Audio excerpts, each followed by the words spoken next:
Conheço as tuas obras, o teu amor, a tua fé, o teu serviço, a tua perseverança e as tuas obras, mais numerosas do que as primeiras. Tenho, porém, contra ti o tolerares esta mulher, Jezabel, que a si mesmo se declara profetiza. Não somente ensine, mas ainda seduza os meus servos a praticarem prostituição e a comerem coisas sacrificadas aos ídolos. Dei-lhe tempo para arrepender-se. Ela, todavia, não quer arrepender-se da sua prostituição. Eis que a prosto de cama, bem como em grande tribulação os que com ela adulteraram, caso não se arrependam das obras que ela incita. Matarei os seus filhos, e todas as igrejas conhecerão que eu sou aquele que sonda mentes e corações, e vos darei a cada um segundo as vossas obras. Digo, todavia, a vós outros, demais de Tiatira, a tantos quanto não têm esta doutrina, e que não conheceram, como eles dizem, as coisas profundas de Satanás. Outra carga não jogarei sobre vós, tão somente conservai o que tendes, até que eu venha. Ao vencedor, que guardar até o fim as minhas obras, eu lhe darei autoridade sobre as nações, e com cetro de ferro regerá e as reduzirá a pedaços, como se fossem objetos de barro.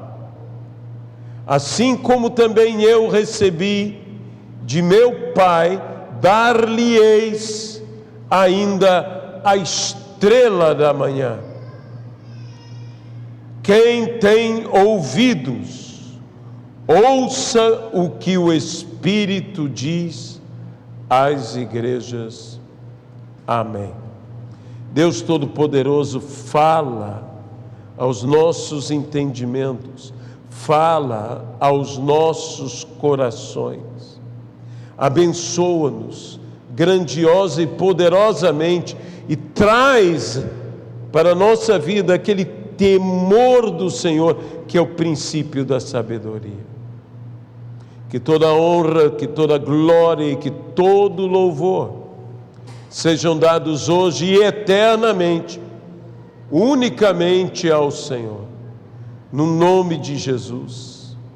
Amém. Se em Éfeso o grande desafio era a questão do amor, se em Esmirna o grande desafio era o sofrimento, se em Pérgamo o grande desafio era a verdade, em Tiatira o grande desafio é a santidade. Santidade, e a Bíblia diz, sem a qual ninguém verá a Deus.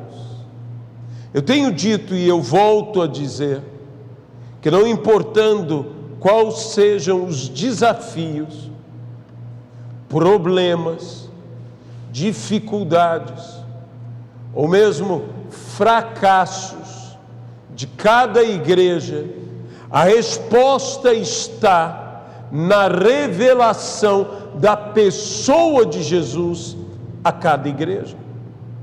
Como Jesus se revelou a Éfeso, como Jesus se revelou a Esmirna, como Jesus se revelou a Pérgamo, na revelação de Jesus estava a solução para os desafios que cada uma dessas 3 igrejas enfrentavam.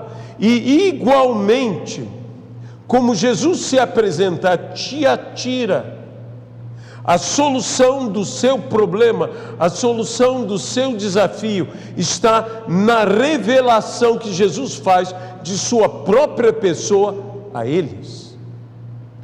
E Jesus se apresenta a eles dizendo: assim diz o Filho de Deus, que tem olhos como chamas de fogo e os pés semelhantes a bronze polido, que conhece as obras. Quando nós lemos a epístola de Tiatira, que é a carta, desculpe ter falado epístola, mas é a mesma coisa, epístola e carta. Quando nós lemos esta carta destinada à igreja de Tiatira, nós vemos que um grande problema desta igreja, que foi o problema da tolerância. E o que a igreja está querendo, o Espírito Santo está querendo, o que a palavra está querendo nos dizer com isso? Que nós devemos ser intolerantes. Não é intolerância que a Bíblia está pregando, mas sim o erro de uma tolerância com aquilo ou com aquele que não deveríamos ter tolerância. O problema não é o ato de sermos tolerantes, mas o que estamos tolerando. É correto uma pessoa ser tolerante? É correto uma pessoa ter compaixão, ter misericórdia? Mas existem coisas com as quais não devemos pactuar, não devemos de forma nenhuma aceitar, porque por vezes estamos aceitando coisas que são inaceitáveis para Deus. E é esse que é o erro. É interessante quando você pega a palavra aceitar na forma hebraica da palavra, porque ela tem um significado não apenas de receber, de acatar, de até mesmo entender, mas tem uma ideia de absorver.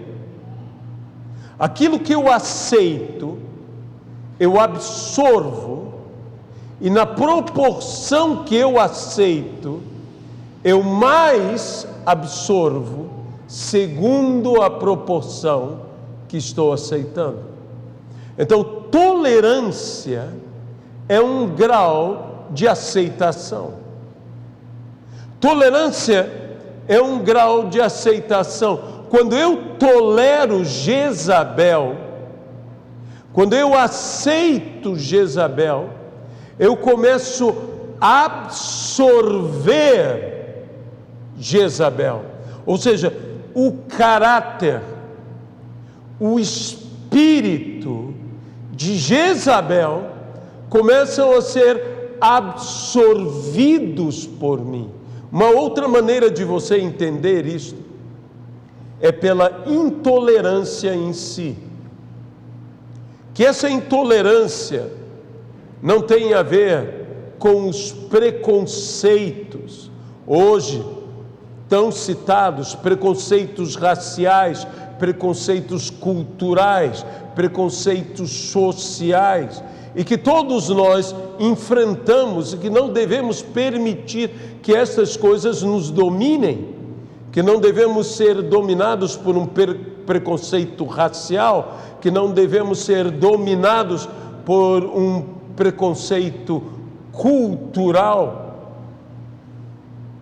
Não pense que nós não somos dados a estas coisas, porque isso está na natureza humana, e se nós não combatemos a má inclinação que existe em nós, nós cedemos a essa má inclinação.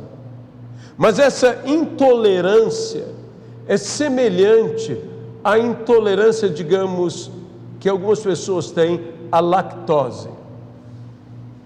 Isso quer dizer que quando você tem intolerância à lactose, você não pode tomar leite ou produtos derivados do leite, porque isso te fará mal. O espírito de Jezabel tem que ser algo que não faz parte da nossa natureza. Nós devemos ter uma rejeição natural ao espírito de Jezabel, ao caráter de Jezabel, ao proceder de Jezabel. Isso deve nos fazer mal. Pessoas que são avessas à mentira, são pessoas que não conseguem, elas não podem mentir. E que bom é conhecermos pessoas que tenham esse traço no seu caráter. Se você acha isso uma coisa estranha, deixe-me usar um homem nas Sagradas Escrituras que é um exemplo de fidelidade e de retidão, de lealdade. Seu nome José. José é filho de Jacó. Quando a esposa do senhor egípcio quis deitar-se com ele e assim praticar o pecado com ele, ele diz: como eu faria tal coisa? É interessante a maneira como ele argumenta com ela.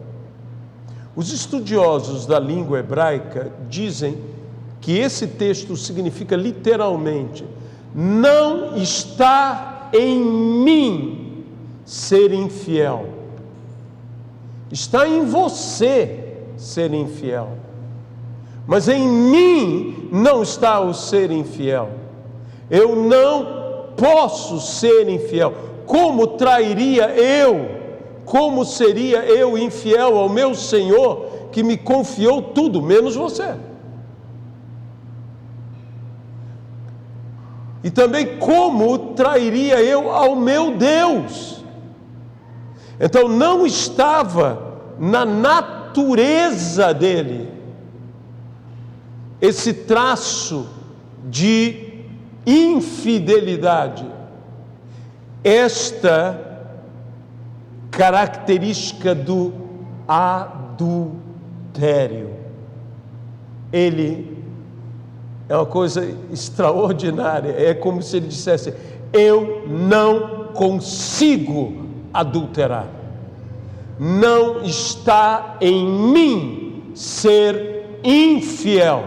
Não está em mim ser traidor. Não está em mim ser desleal. Isto deveria ser a nossa natureza. Isso se chama santidade. Isso deveria ser o traço da igreja. A igreja deveria ser assim. O desafio que Tiatira tem é ser santa. Vocês se deixaram seduzir, vocês se deixaram contaminar, mas tudo começou pela tolerância. Existe um texto nas Sagradas Escrituras que os reis inimigos de Israel, se vendo vencidos, falam entre si: eia, usemos de astúcia. Os reis de Israel têm bom coração. coloquemo-nos no caminho e os chamemos como irmãos. E eles fizeram exatamente o que aqueles reis corruptos queriam. Porque foi usada uma característica que nós poderíamos chamar de virtude. Um bom coração, um coração piedoso, um coração que se compadece, um coração que se penaliza, que tem pena.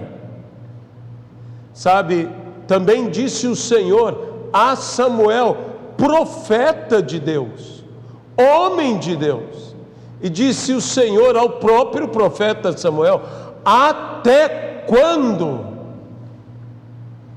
terás pena de Saul, visto que eu já o desprezei, o rejeitei? Visto que eu já o rejeitei, até quando você estará acolhendo o que eu estou afastando de mim? Deixe-me colocar exatamente nesse sentido.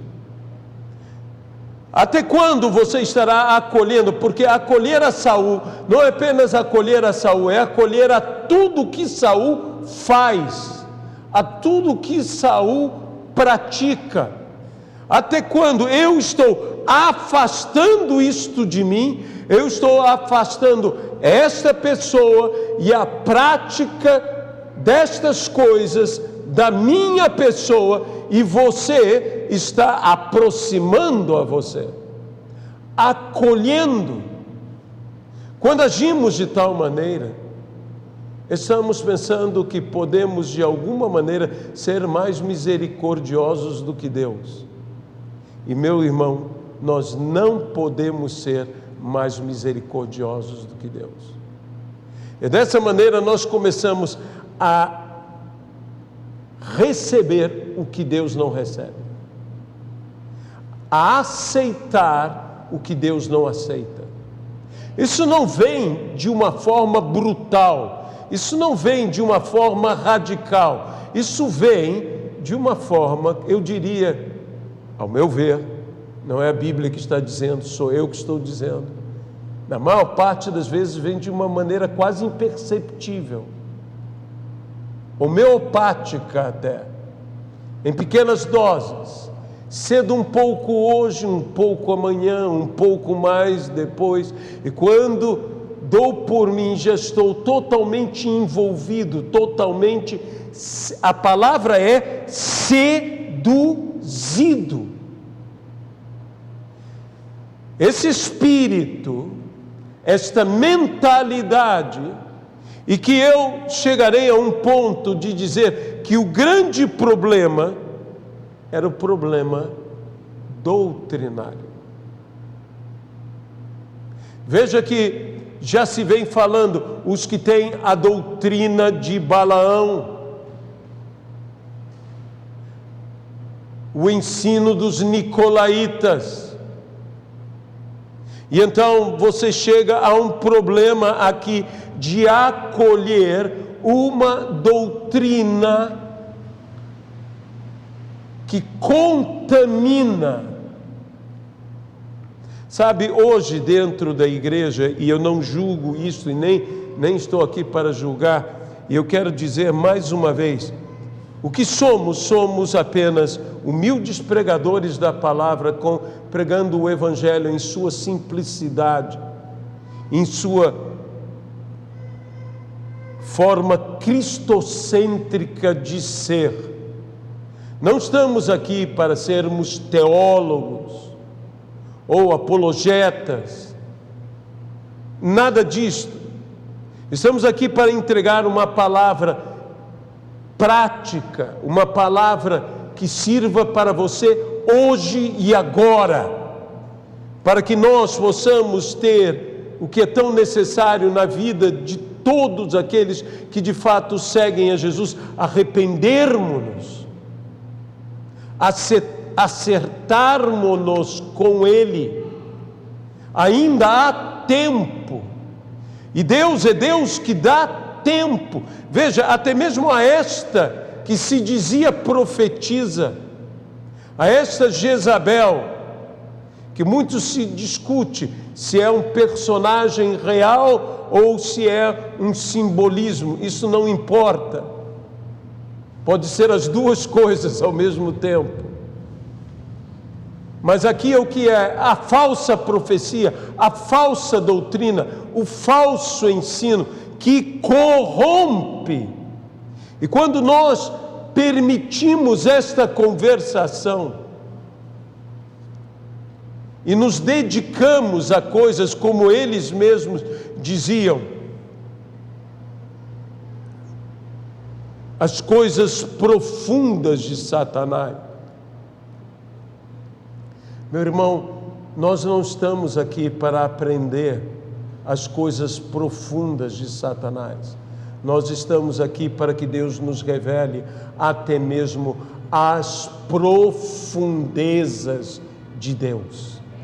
É a profundeza de Deus que nós necessitamos, e não as coisas profundas do diabo. Eu não sou contra estudo de heresiologia, eu não sou contra que entendamos até a nível estratégico de evangelizar, estudando religiões comparadas com a Bíblia, mas às vezes estamos tanto nos dedicando a conhecer as coisas infernais que não nos dedicamos mais às coisas celestiais. E nós não podemos nos equivocar. A nossa direção, o nosso caminho, a nossa visão deve estar para o alto. Nossa luta é contra principados e potestades, contra poderes dominadores desse mundo tenebroso, contra forças espirituais do mal nas regiões celestes. Mas não é por isso que nós temos que ser experts do inferno. Deixe-me dizer uma coisa a você, eu já tive uma experiência, na realidade 3 experiências, de ser arrebatado ao inferno. Eu às vezes me impressiono, não quero julgar, porque depende do que Deus coloca no coração de cada um. Eu tive uma experiência de luta, de guerra espiritual. Fui arrebatado ao inferno, 3 vezes ao inferno. E tive experiência de arrebatamento às regiões celestiais 7 vezes. Ainda bem que foram 7 vezes no céu e 3 vezes no inferno. Assim, estou no lucro. Então, mas uma vez, até mesmo a doutora Neuza Etioca disse: por que você não escreve? Por que você não descreve? Porque nunca Deus me pediu para fazer uma coisa dessas. E eu não vou ficar falando sobre as coisas infernais. O meu tema se reduz em 2 palavras: Jesus Cristo. Esse é o meu tema. O apóstolo Paulo diz: eu nada quis saber entre vós, exceto uma coisa, Jesus Cristo, e este crucificado. Veja, não venho com isto a criticar a qualquer pessoa ou qualquer livro como a Divina Revelação do Inferno e tudo isso tem propósito, mas se não há propósito, não deve ser feito. Simplesmente isto. Quem lê a Divina Revelação do Inferno entende o propósito pelo qual aquele livro foi feito. E eu não estou criticando o livro ou a pessoa de forma nenhuma, mas eu estou dizendo o seguinte: nós devemos fazer as coisas segundo um propósito de Deus. E se não há propósito, é melhor não fazer. É melhor não fazer. E o que nós devemos buscar e devemos ansiar é a revelação da profundeza de Deus. Devemos conhecer a Deus profundamente. Uma igreja tão extraordinária, tão interessante, uma igreja com virtudes tão grandes. Veja, eu estava até numerando essas virtudes aqui: boas obras, amor, fé, serviço, perseverança, e ainda que as últimas obras eram mais numerosas do que as primeiras. Não somente tinha obras, mas suas boas obras viviam num crescente. Ora, se parasse aqui, você diria: que igreja maravilhosa! E era, mas uma coisa, um detalhe, que foi a tolerância a Jezabel, corrompeu tudo. Apenas uma única falha foi fatal. Às vezes, tudo que você precisa é apenas uma queda. Há uma diferença de um tropeço e cair no chão, e há uma diferença entre um tropeço e cair no abismo. Não sei se você acha que há uma diferença, mas eu, particularmente, creio que exista uma grande diferença. Uma grande diferença. Eu li uma vez a biografia de um grande homem de Deus, e um escocês, um pastor escocês. E esse homem, ainda adolescente, criança, correndo pelas montanhas da Escócia, como todas as crianças às vezes, fazendo coisas inconsequentes. Corria ele no meio do nevoeiro. Você já imaginou o que deve ser correr numa montanha, no meio de um nevoeiro britânico, embora não seja inglês, mas britânico, na Escócia, nas montanhas da Escócia. E ele então, de repente, cai e inconsciente fica. Naquela pequena queda, bateu a cabeça e ficou inconsciente. Quando voltou à sua consciência, o sol já havia dissipado o nevoeiro. E ele então olha diante dele e vê a passos, não metros, passos, um penhasco mortal. Foi nesse dia que ele entregou a vida dele a Jesus Cristo. Há uma grande diferença entre um pequeno tropeço, que pode até salvar sua vida, e uma queda fatal, que acabará com você. Essa não é uma falha qualquer. Essa é uma precipitação, porque cair num precipício é uma precipitação. Então, ali, aquela tolerância foi o caminho pelo qual eles se corromperam. E veja, fala-se sobre Balaão, mas chega a Jezabel. De Balaão a Jezabel há um caminho, e é o caminho que é repetido aqui dentro dessa igreja, o caminho desde a prostituição ao adultério.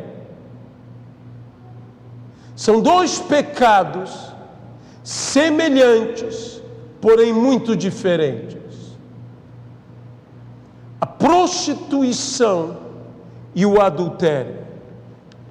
A prostituição é um erro momentâneo, mas o adultério é um erro em continuidade.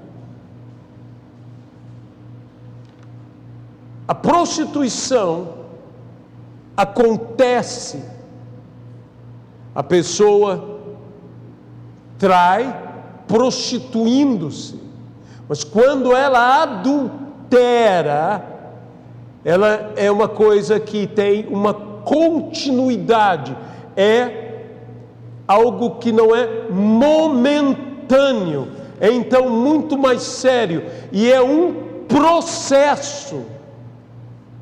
O adultério é um processo, e que nós temos que ser cautelosos. Existem coisas, o que já está na glória do Senhor, pastor José Maria Silvestre, ele disse, há coisas com as quais nós temos que ser inflexíveis. Inflexíveis. Nós temos que ser firmes. E há coisas que, se você for cedendo, você estará cedendo a um espírito adúltero.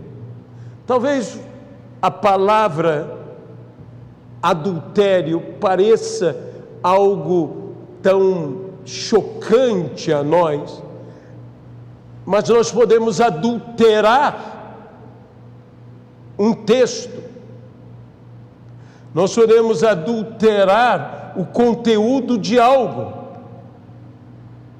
e isso, veja bem, isso é uma infidelidade ao que estava contido, ao que fora dito, que permanece.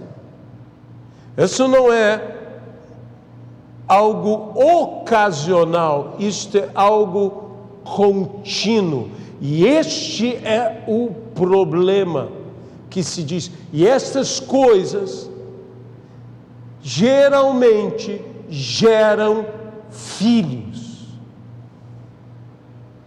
Geram filhos. Há coisas geradas por este adultério, que agora eu chamarei adultério doutrinário. Eu não estou querendo reduzir tudo à doutrina, mas eu estou querendo dizer que um adultério doutrinado, quando adulteramos uma doutrina, nós geramos consequências deste adulterar, que são filhos deste adultério. Essa doutrina entrou, ou esta falsa profetisa, esta Jezabel, deitou-se com ministros de Deus. Houve uma imoralidade dentro daquela igreja. E, meus irmãos, nós vemos que às vezes algumas igrejas, alguns ministérios, quando você olha, existe uma imoralidade acontecendo, e existe toda uma capa de moralidade, de religiosidade ocultando aquela imoralidade. O espírito disto é o espírito de Babilônia, que em Apocalipse é chamado a grande prostituta. É o espírito de vender as coisas. E veja, a grande prostituta, quando é vencida, os comerciantes se desesperam, porque são os que fazem os negócios, os que fazem as vendas, os que lucram com a prostituição. Toda corrupção é uma fonte de lucro para alguém, porque senão ela não permanece. E a corrupção dentro da igreja também tem aqueles que lucram com ela. E é contra esses que a solução vem deste que é o Filho de Deus. É o Filho de Deus, o imbatível, o onipotente, o invencível Filho de Deus, que tem olhos como chamas de fogo, capaz de sondar mentes e corações, em que nada lhe fica oculto, que enxerga tudo, que tudo é esclarecido, mas que são olhos de juízo. Meus irmãos, se eu olhasse e visse olhos de fogo me olhando, eu sentiria juízo sobre a minha vida. E é o que o Senhor está falando a uma igreja. Ele diz: arrepende-te antes que eu venha contra ti e lute contra ti com a espada que sai da minha boca. Mas a estes, Jesus já está dizendo: arrependa-te agora. É como um momento terminal, é a última oportunidade, é agora. Os meus olhos estão te olhando e são olhos como chamas de fogo. Eu tudo vejo, nada me é oculto. E eu tenho os meus pés como bronze polido. Há um peso e são como saídos de fornalha. Imagine a cena. Essa é uma cena de poder, de força, de juízo, de causar o quê? Espanto, de causar temor. A solução está em temer ao Senhor. É o que Jesus diz: temei a Deus. E é o que a palavra nos fala, que o temor do Senhor é o princípio da sabedoria. É o temor do Senhor que nos desviará de sermos seduzidos pelas falsas doutrinas, pelas falsas profecias, pela sedução de Jezabel. O desejo de Jezabel, o impulso de Jezabel é matar a verdadeira profecia, o espírito da verdadeira profecia, representado por quem? Por Elias. E você deve lembrar-se como, tanto no Novo como no Velho Testamento, lá Jezabel com Acabe. E é outra coisa, não existe uma Jezabel sem um Acabe. A gente enfrentando o espírito de Jezabel, quando fala-se de guerra espiritual, mas não enfrenta o espírito de Acabe. Sem um Acabe não há Jezabel que se crie, porque ela, vamos dizer, se apoia em Acabe. Acabe faz a vontade dela. Veja, o próprio João Batista, Elias, no espírito de Elias, Herodes manda decapitá-lo. Por quê? Por causa de uma Jezabel. Por causa de uma Jezabel. É Jezabel, é o espírito. E era o que? Era uma mulher. E tudo está ligado ao que? À prostituição. E está ligado ao que? Ao adultério. E João Batista repreendia Herodes porque ele estava dormindo com a esposa de seu próprio irmão, adulterando com a esposa do seu próprio irmão. Adultério, mais uma vez, é esse espírito. E quando trazemos isto à igreja, quando trazemos isso à igreja, a nossa realidade, nós estamos falando dos valores doutrinários, nós estamos falando sobre a formação. Deixe-me dizer uma coisa: se não houver formação em Deus no nosso meio, o que vai haver é deformação a longo prazo. Então, onde não há formação, sobrará, eu digo, deformação. Porque essas coisas vão se introduzindo, essas coisas vão chegando. O adultério ocorre no momento de descuido. Lá está Davi, o povo ainda em guerra, e Davi no seu palácio. E Davi, então, do seu palácio vai à sacada, vai ele ao seu terraço, digamos assim. Quando um judeu ia ao terraço, ele ia para orar. Mas de repente os olhos de Davi deixaram de olhar para onde deveria olhar e começaram a olhar para onde ele não deveria olhar. E não somente os olhos dele passaram, mas os olhos dele se fixaram e os olhos dele voltaram. E como é comum numa situação como esta, a imaginação trabalha contra nós. A imaginação vai tomando conta. Eu estive na cidadela de Davi, e a cidadela de Davi, que você encontra, é uma subida. Claro, nos tempos de Davi era mais baixo. Mas a casa de Urias seria num ponto mais distante, onde o povo estaria morando. Então havia uma distância. E viu ele a nudez daquela mulher.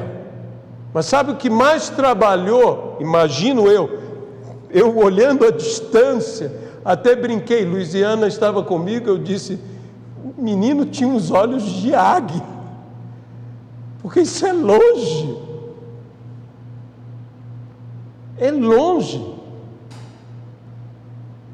mas quando você não vê perfeitamente, você imagina totalmente. E a imaginação ligada a coisas de sedução são altamente dominadoras. Meus irmãos, hoje a igreja enfrenta um mover sedutor. A Bíblia diz de homens que jeitosamente deturpam a palavra de Deus. Eles não deturpam grosseiramente, eles deturpam, eles adulteram esta palavra jeitosamente. Eles levam num processo e nós temos que ser firmes na sã doutrina do Evangelho. Nós não podemos nos afastar. Nós temos que entender que há olhos como de fogo, que estão sondando, que não estão vendo a exterioridade, mas sim a interioridade, e estão me julgando, a minha mente e o meu coração, a minha inclinação, o meu pensamento, o meu raciocínio, o meu sentimento, estão sendo sondados por Deus. Deus está olhando o que é interior. É o momento de cuidarmos da nossa interioridade. E a interioridade irá de alguma forma, afetar até mesmo a nossa exterioridade. Se você está com uma interioridade abatida, deprimida, vivendo uma depressão, isso vai manifestar na sua face. Por mais que você tente esconder. Você já viu gente sorrir com olhos tristes? Porque é uma coisa impressionante como o olhar é difícil de se esconder. Até mesmo os especialistas que são policiais, que procuram pegar as pessoas em suas mentiras. Havia um um advogado criminalista inglês que usava monóculo, e ele sempre fazia o teste do monóculo, colocando, perdoe-me, a luz batendo contra a pessoa que ele estava questionando, que pedia para que ele pudesse defender, para saber se ela falava a verdade ou a mentira. Ele não fazia isso para aceitar ou não aceitar, ele fazia isso para saber se ele estava defendendo alguém que estava falando a verdade ou se ele estava defendendo um mentiroso. Porque a estratégia de defender um mentiroso é outra coisa. Mas o homem fazia os testes porque os olhos dificilmente conseguem mentir. No aeroporto de Israel, quando você sai de Israel, várias vezes pessoas vêm te questionar, vêm perguntar. Quando eu e Luiziana tínhamos ido a nossa primeira vez a Israel, que nos presentearam e nós pudemos estar em Israel alguns dias, porque se não nos presenteassem a gente não poderia ter estado. Então nós estávamos saindo e vieram duas simpáticas policiais judias falar conosco. Uma ficava calada e outra muito faladora. E a que muito falava, então, disse para mim assim: você está levando alguma bomba? Eu sorri e disse: não. A outra estava olhando para mim, olhando para os meus olhos, para ver a reação das minhas pupilas, para saber se eu estava mentindo ou se estava falando a verdade. Nosso interior, e eu digo uma coisa, você sabe por que os detectores de mentira são usados? Porque nenhum de nós foi criado por Deus para mentir. Pessoas normais reagem a mentir, mesmo que mintam o seu organismo, o seu coração, o seu respirar, as suas pupilas, sua pressão arterial, tudo em você se revolta, porque você não foi feito para mentir. Então, é através disso que alguém um dia pôde descobrir esse instrumento que tem servido a muitas forças policiais detectando mentiras, ou mentirosos, melhor dizendo. Um detector, não de mentiras, mas um detector de mentirosos. Esse aparelho. E nós que temos que enfrentar isto, diz, veja, quando você está em Pérgamo, diz, alguns, poucos. Se em Pérgamo alguns poucos estavam se corrompendo, em Tiatira já estava muito pior, porque poucos não estavam se corrompendo. A ideia é o contrário. Veja o que tolerância pode fazer. E por que não se corromperam? Porque não aceitaram esta doutrina diabólica, demoníaca. A Bíblia diz que há doutrinas de homens e há doutrinas de demônios, mas são doutrinas. Há ensinos de homens e há ensinos de demônios, mas são ensinos. E que nós devemos enfrentá-los com o quê? Com a sã doutrina, com o ensino correto das Escrituras. E a palavra diz, os que permanecem, estes que não têm esta doutrina. Eu volto a dizer, parece-me que o âmago era um problema doutrinário. E assim eu poderia aplicar ao adultério doutrinário, a adulterar a doutrina. Doutrina é algo importante. importante e que nós temos que tomar cuidado.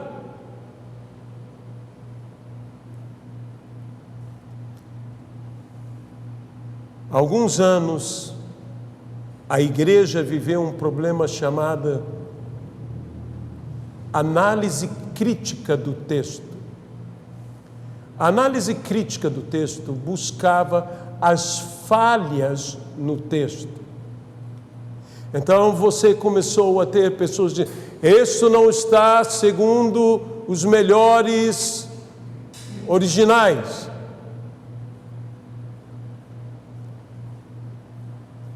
Sabe, às vezes não está em um e está em outro, e a coisa é muito complexa. E ninguém de nós conhece quais são os melhores originais. Ou então vocês verá em alguns pregadores e alguns estudos, em algumas Bíblias, isso não é segundo os melhores textos. Logo, a análise crítica, por ser crítica do texto, começou a buscar na exegese do texto as falhas do texto. E então um ceticismo tomou conta da igreja, ao ponto de alguns teólogos falarem absurdos como: Jesus é filho de José, não é filho de Deus. Eu falo isso porque essas coisas estão voltando a serem ditas. E aqui, como Jesus se apresenta, a primeira coisa é Filho de Deus. E nós temos que voltar a colocar as coisas nos seus devidos lugares. Dê a glória a Jesus. Jesus é o segredo da nossa vitória em tudo. E o diabo fará todo o possível para remover a pessoa de Cristo da igreja e, acima de tudo, da doutrina da igreja. Há igrejas que não falam mais o nome de Jesus. Eu já disse isso aqui uma vez, estou repetindo agora. Há igrejas que não falam mais Jesus, falam o Senhor, nosso Deus, Deus de todos. Mas não existe outro nome pelo qual sejamos salvos, nem outro nome pelo qual Deus atenda as nossas petições, as nossas orações. Nós oramos e pedimos ao Pai no nome de Jesus Cristo.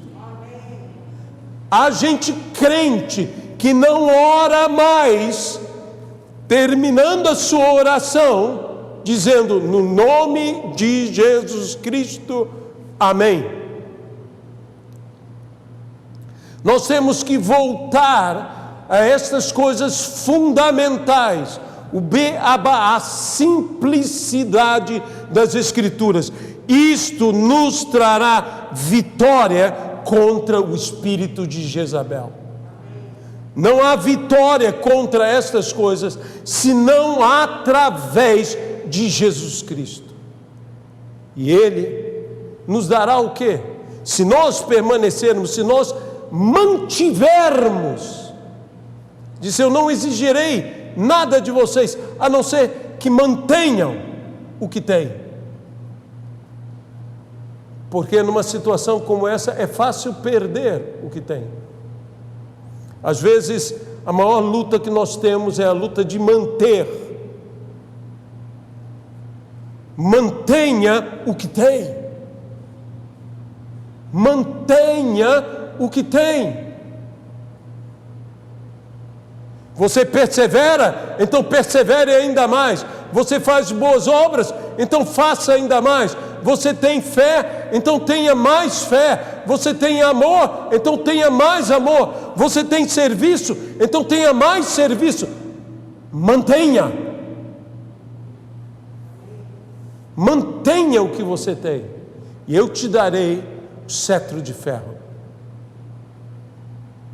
Muito se discute o que é esse cetro de ferro, mas a maior parte dos estudiosos lembra-se do cajado do pastor, da vara do pastor, que não era toda de madeira, mas que tinha a ponta de ferro, com a qual ele podia vencer todos os adversários, todos os que atacassem o seu rebanho. Deus nos deu um cetro de ferro, é autoridade, que poderá esmiuçar, que poderá destruir como quem destrói um barro.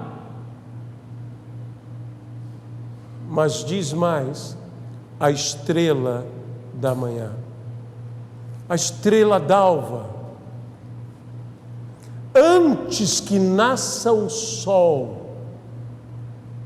a brilhante estrela da manhã. Ou seja, aquela luz orientadora e reveladora. Isso me faz lembrar dos magos do Oriente, que a Bíblia diz o quê? Guiados pela estrela. No momento de maior escuridão, há como sermos guiados. E Ele nos dará a estrela da manhã. Nós não ficaremos sem orientação. Nós seremos devidamente guiados. Nós chegaremos ao nosso destino. No nome de Jesus Cristo. Eu sei que essa é uma palavra mais pesada, mas é uma palavra tão necessária para todos nós. Quantas pessoas talvez estejam desnorteadas, sem direção, ao nos ouvir na manhã de hoje. E eu quero dizer a essa pessoa que o Senhor quer dar orientação, quer guiá-la de modo que ela não caia em abismo algum, não tropece em pedra alguma, não importa quão escura. Logo virá o amanhecer, mas quando as trevas estão dominando, existe uma estrela da manhã. Essa estrela que precede, que não nos deixará nos perder. E se você deseja ter esta orientação, ser guiado, não se encontrar perdido,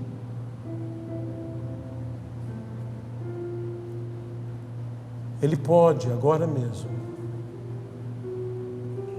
fazer essa estrela brilhar na tua vida, brilhar na escuridão da tua vida. Basta apenas aceitar a Jesus Cristo, e você sempre terá a estrela da manhã. O Pai deseja te dar isto para que você não se perca. Eu sinto no meu coração de dizer, quantas pessoas talvez digam, eu não sei para onde ir, eu não sei o que fazer. Eu olho e o problema da escuridão é que tudo parece igual. Quando mais densas as escuridões na vida, mais desorientados estamos. Mas que alegria é de repente poder ver a estrela d'alva. Ela prenuncia algo, ela diz, depois dela virá o sol. Por isso também ela é chamada estrela da manhã.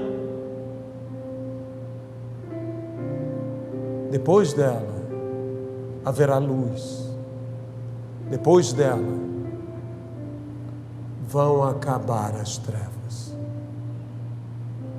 Se você deseja isto em sua vida, deseja que essa estrela brilhe na sua vida, que essa estrela, o Evangelho de Jesus, te guie, logo o sol da justiça nascerá em sua vida, trazendo salvação sobre as suas asas. E aí, não mais as trevas dominarão, porque onde há o sol, não existem trevas.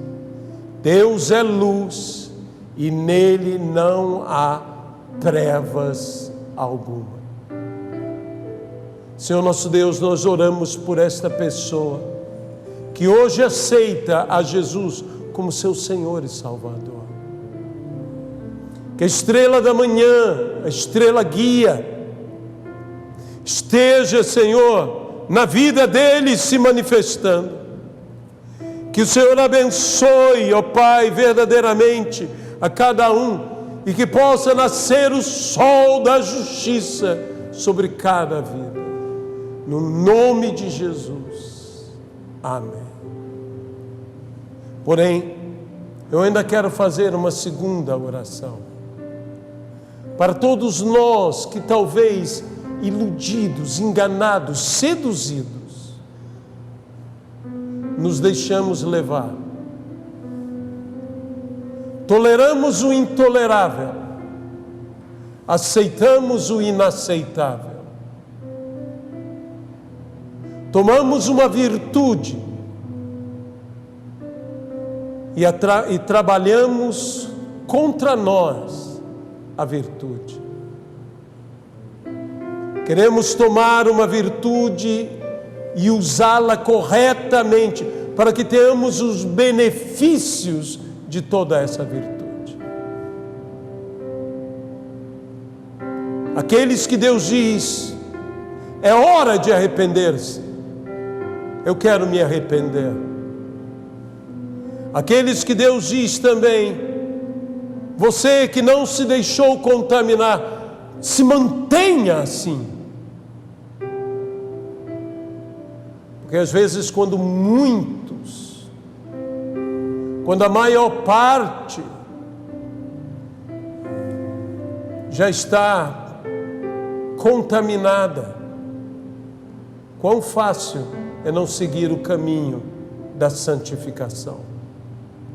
Mas nós devemos nos lembrar que sem a santificação ninguém verá a Deus. O caminho do adultério doutrinário, como eu estou chamando, da falsa profecia, da falsa doutrina, do falso ensino, de falsos mestres e falsos profetas. Que Deus nos livre destas coisas e que nós possamos dizer, como disse José, filho de Jacó, não está em mim fazer tais coisas. Que Deus nos dê a natureza incorruptível, fiel e leal. Deus Todo-Poderoso, que a pessoa de Cristo e o caráter de Cristo tome conta de nossas vidas, para que, ó Pai, entendamos de fato a Tua vontade e com temor no coração possamos ser sábios. E sendo sábios, não nos deixemos levar por estas coisas. Não nos corrompamos. Não adulteremos, sendo infiéis a Tua palavra, a Tua vontade. Não venhamos a ser seduzidos, cedendo ao processo do adultério. É o que nós te pedimos. No temor do Senhor, guarda-nos. No nome de Jesus. Amém e amém, Pai. Amém? Amém. Hoje à noite nós estaremos aqui reunidos e vamos continuar. Vamos estar falando sobre a igreja de Sardes. Então, que você possa preparar o seu coração, e aqueles que desejarem.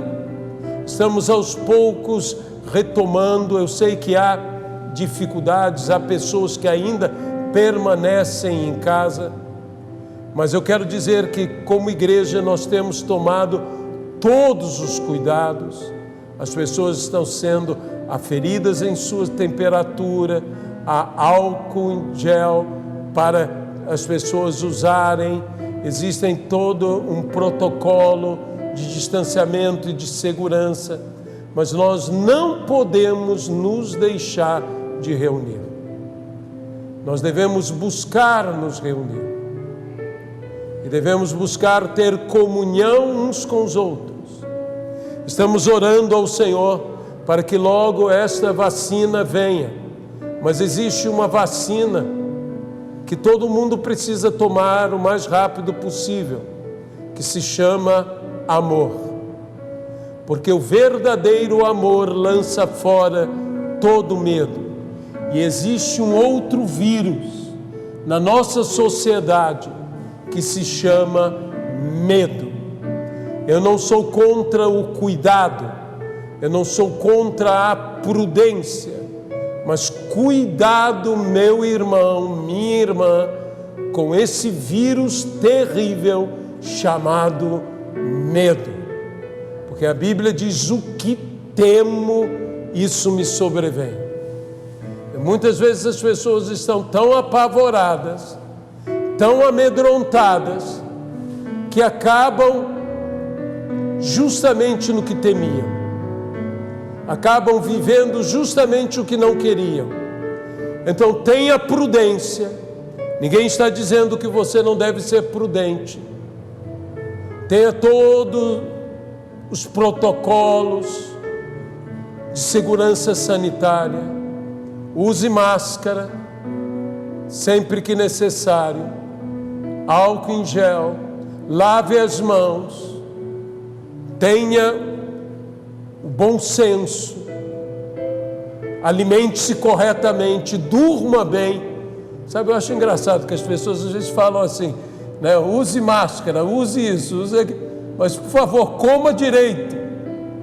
Isso ninguém fala, alimente-se direito, durma direito, porque isso levanta a tua defesa. E não tenha medo, porque o medo abaixa a tua defesa. Faça exercícios. Se você não está podendo sair muito, caminhe dentro da sua casa. Caminhe dentro do seu condomínio. Se você mora num edifício, com toda a segurança, em vez de usar elevador, use escada. Se você é igual ao pastor Edson, que vive no 25º andar, eu digo, seja igual ao pastor Edson, porque para subir 25 andares, só o pastor Edson que aguenta. Então, mas lute, se esforce, porque, meus irmãos, sabe de uma coisa, há gente que está ficando, Murilo até mesmo falava comigo, que está ficando tão dentro de casa que está ficando travado. E aí enfermidades estão chegando, e problemas estão chegando. Então não fique travado, caminhe, faça algo. Saiba do seguinte, nós vamos vencer esse problema. Nós não vamos vencer esse problema sendo inconsequentes. Vamos vencer esses problemas com responsabilidade, com cautela, mas não seja dominado pelo medo. No nome de Jesus. Amém? Senhor, leva-nos em paz.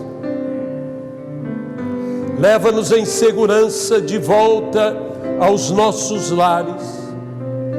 Livra-nos de todo e qualquer mal. Que a graça do Senhor Jesus Cristo, que o amor de Deus Pai e a comunhão no Espírito Santo de Deus sejam com todos. Também oramos em especial por todas as pessoas que fizeram aniversário nesses dias, para que a bênção de Deus esteja sobre todos e que o Senhor possa levantar a todos a um nível maior de vitória. No nome de Jesus, amém e amém. Deus os abençoe. Até a nossa próxima reunião, se assim Deus nos permitir. Amém.